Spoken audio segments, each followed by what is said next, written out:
का स्वागत है आपका मेरे न्यूज़ व्यूज़ में। कल हमने एक वीडियो किया था मेरे पॉलिटिकल एडवाइज़र के साथ में कि अल्पन बनर्जी ने जो वहाँ पर रेजिग्नेशन दे दिया या रिटायरमेंट ले लिया और उसके बाद वो आज बंगाल सरकार के मुख्य सलाहकार के रूप में या बंगाल के मुख्यमंत्री के मुख्य सलाहकार के रूप में ज्वाइन करने वाले थे। तो कल ही ऐसी खबर आ रही थी कि जो पर्सनल एंड ट्रेनिंग डिपार्टमेंट है नॉर्थ ब्लॉक में, वो उनको एक चार्जशीट देगा या शोकाज नोटिस देगा। उसमें ये पूछा जाएगा कि उन्होंने कल यानी 31 मई को 10 बजे तक जो उनको नॉर्थ ब्लॉक में रिपोर्ट करना था उन्होंने रिपोर्ट क्यों नहीं किया। तो ये एक तरह से सबऑर्डिनेशन का केस होगा और बेसिकली ये जो चार्जशीट थी ये एक प्रशासनिक कार्रवाई है।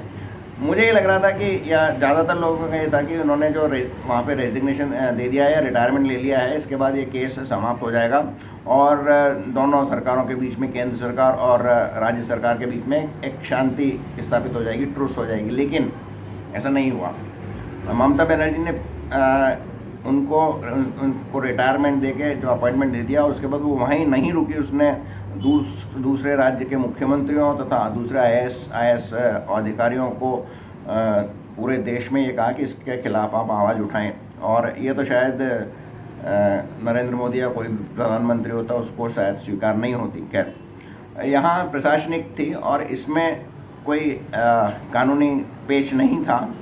हालांकि कानूनी पेज पहले था यदि वो रिटायरमेंट नहीं लेते और रिपोर्ट नहीं करते और कंटिन्यू करते मुख्य सचिव की तरह बंगाल सरकार के। खैर, लेकिन आज एक खबर आई है कि उनको डिसास्टर मैनेजमेंट एक्ट के तहत एक चार्जशीट दी गई है जिसमें ये उनसे पूछा गया है कि वो क्यों प्रधानमंत्री की मीटिंग में उपस्थित नहीं हुए, जिससे कि बंगाल में डिसास्टर जो 2 डिसास्टर हैं, एक तो यास तूफान और दूसरा जो कोविड पेंडेमिक चल रहा है, इसमें सही एक्शन लेने में उनके ना रहने से प्रधानमंत्री को दिक्कत हुई या उनके लिए संभव नहीं हो सका।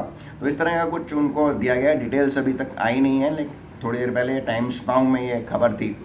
तो ये एक बहुत ही ख़तरनाक एक्ट है। इसमें अगर उन्होंने बराबर जवाब नहीं दिया या जवाब नहीं दिया तो उनके अगेंस्ट में FIR दर्ज हो जाएगी और फिर ये लंबा कानूनी केस चलेगा और मुश्किल ज़रूर अल्पन बनर्जी को हो जाएगी क्योंकि उनको 2 चार्जशीट मिल चुकी हैं। और जनरली ऐसा होता है कि वैसे तो जो पॉलिटिकल बॉसेस होते हैं उनको पीछे सुदृढ़ता के साथ खड़े रहते हैं और इसमें तो ज़रूर ममता बनर्जी रहेगी क्योंकि ये लड़ाई उनकी नरेंद्र मोदी से है। अल्पन बनर्जी तो केवल एक मुद्दा, एक मोहरा मात्र हैं।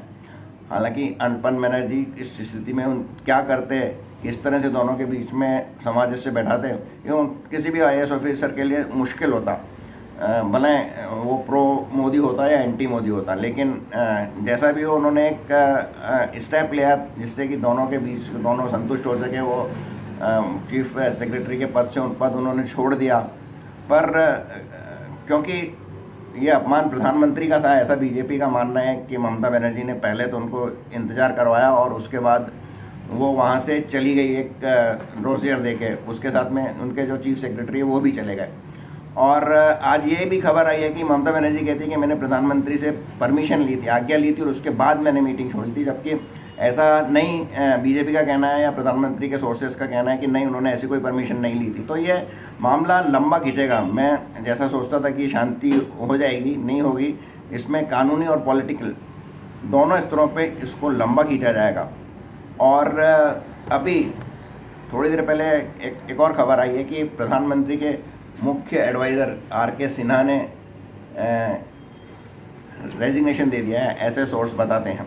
तो ये इसका अल्पन बंदोपाध्याय के प्रकरण से कोई संबंध है या नहीं है, ये तो अभी समय बताएगा। पर मामला बिल्कुल पेचीदा होता चला जा रहा है और ये लड़ाई लंबी खींचेगी, कहाँ जाके रुकेगी इसका अनुमान भी कोई भी नहीं लगा सकता। खैर, हमारे साथ बने रहने के लिए बहुत बहुत धन्यवाद और अंत में फिर वही 2 गज दूरी, मास्क है ज़रूरी। बहुत बहुत धन्यवाद।